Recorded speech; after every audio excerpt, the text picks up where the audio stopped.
Hello, good evening everyone. Manang Leads again. Ayan. So matagal tayong hindi nag-video kasi sobrang busy. Ay, naku, Diyos ko po. Tapos election pa, campaign period pa. Okay, pero hindi yan yung gusto kong sabihin sa video na to.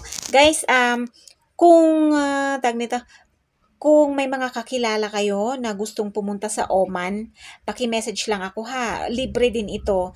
Tapos ito makakausap ninyo yung may-ari ng agency sa Oman. So no worries po ito.